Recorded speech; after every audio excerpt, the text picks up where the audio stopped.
এই গল্প গোবিন্দপুর গ্রামে রঘু চাকরের। সে সেই গ্রামের বিখ্যাত মিষ্টির দোকানদার রামচাঁদের কাছে কাজ করে। রঘু, এই রঘু, কোথায় গেলি রে হতচ্ছাড়া? জি মালিক। ঝটপট করে একটা সুগন্ধের তেল নিয়ে আয় তো, মাথাটা বড্ড ঝিমঝিম করছে। আরে মালিক, এত চাপ দিলে তো মাথা যন্ত্রণা করবে। এক্ষুনি যাচ্ছি মালিক, এক্ষুনি যাচ্ছি।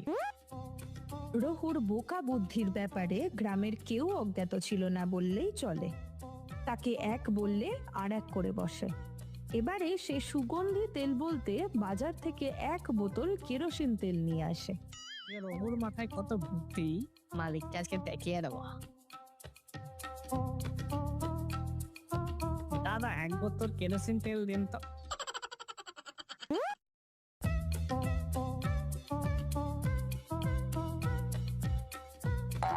মালিক এই যে, মালিক এই যে, এক বোতল সুগন্ধির তেল এনেছি। আয় আয় আয় রঘু, মাথা একটু মালিশ করে দে দেখিনি।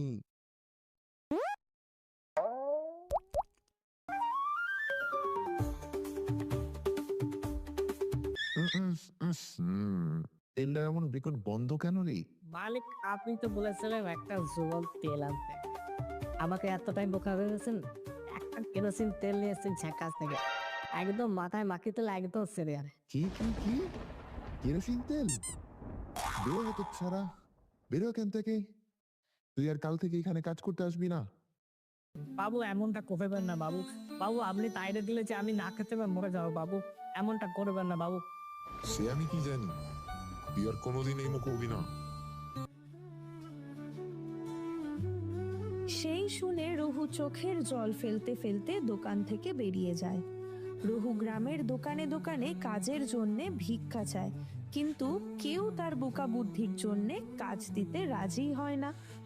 তার সংসার বলে তো কিছু ছিল না, তাই সে সব বেঁধে টেঁধে কাজের আশায় পাশের গ্রামের দিকে রওনা দিল।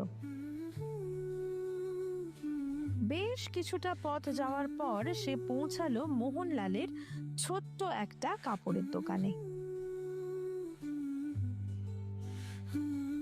কি চাই হে ছোকরা? বাবু, বাবু, বাবু, দুদিন ধরে একখানা অন্ন মুখে পড়ে নাই। বাবু, বাবু দয়া করে একখানা কাজ দেবেন বাবু। বাবু, লোকে বলে আমি খুব বেশি বুদ্ধিমান নয় বাবু। বাবু, কিন্তু কিন্তু আপনি যাই বলবেন বাবু, আমি তাই করে দেবো। রঘুর কথায় মোহনলাল কিছুক্ষণ ভাবতে লাগলো। আমারও তো দিন দিন বয়সটা বাড়ছে, পারিও না আর আগের মতো পরিশ্রম করতে। ঠিক আছে, দেখি কাজে রেখে। তুই যখন এত করে বলছিস, তখন তোকে একটা কাজের সুযোগ দিয়ে দেখতেই পারি। দেখতেই তো পাচ্ছিস, এই তো ছোট্ট দোকান, তোকে কোনো টাকা পয়সা দিতে পারবো না। শুধুমাত্র দুবেলা থাকা আর দোকানে ঘুমানোর ব্যবস্থা করে দিতে পারি। বাবু, বাবু, আপনি দেবতুল্য বাবু। এটা এটা মোর কাছে স্বর্গ বাবু। মোহনলাল ধীরে ধীরে রঘুকে সমস্ত কাজ বুঝিয়ে দিতে লাগলো।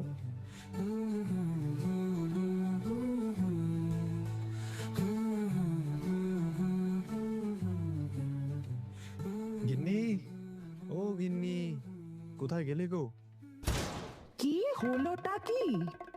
সকাল থেকে চেঁচিয়ে গোটা বাড়ি মাথায় তুললে যে? আরে বাবা, রেগে যাচ্ছ কেন? শোনো না কি হয়েছে।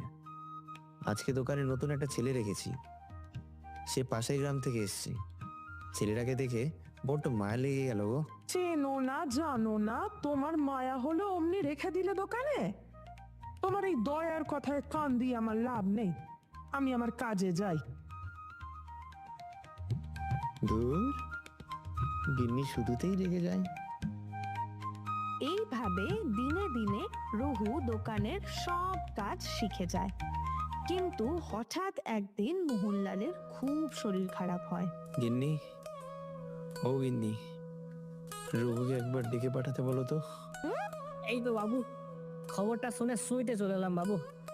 রঘু, শোন বাবা, আমার শরীরটা ভালো নেই রে। ডাক্তার বলেছেন চিকিৎসার জন্য শহর যেতে হবে, তাও সে কয়েক মাসের জন্য। এই কমাস তোকেই দোকান সামলাতে হবে রে। হ্যাঁ বাবু, কেন নয়, আমি নিশ্চিন্তে চিকিৎসা করে আসো। এইভাবে দেখতে দেখতে কিছু মাস পেরিয়ে যায়, কিন্তু মোহনলাল আর ফেরে না। এইদিকে রঘু দোকানের দেখভাল করতে থাকে। প্রায় বছর 5 পর মোহনলাল সুস্থ হয়ে ফিরলেন গ্রামে।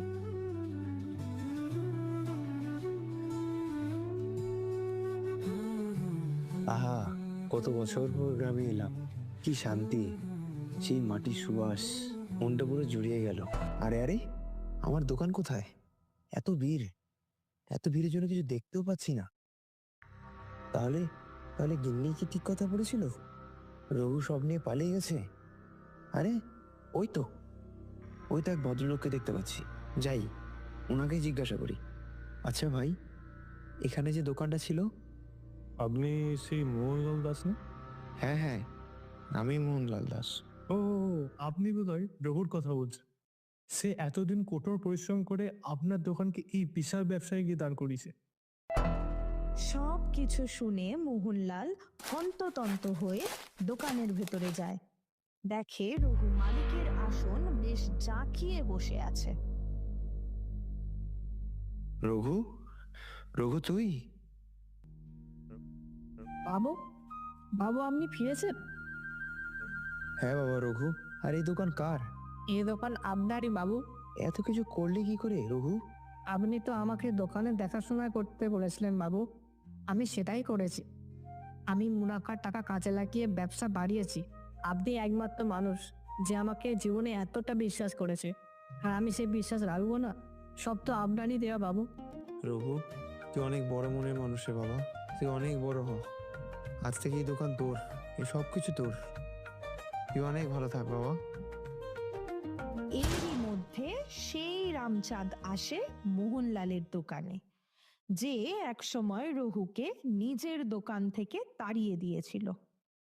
ও দাদা, আমার গিন্নির জন্য একটা শাড়ি দেখান তো। এমন আছেন মালিক?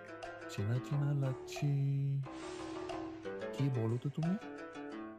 এই কি সেই রকম যাকে আমি দোকান থেকে নির্বুদ্ধি বলে দাঁড়িয়ে নিয়েছিলাম? আচ্ছা, তাহলে তুই এখন এই দোকানে কাজ করিস? না, ও এখন এই দোকানের চাকর নয়, ওই দোকানের মালিক। সবই ভগবানের কৃপা বাবু, বাচ্চায় সবই ভগবানের কৃপা।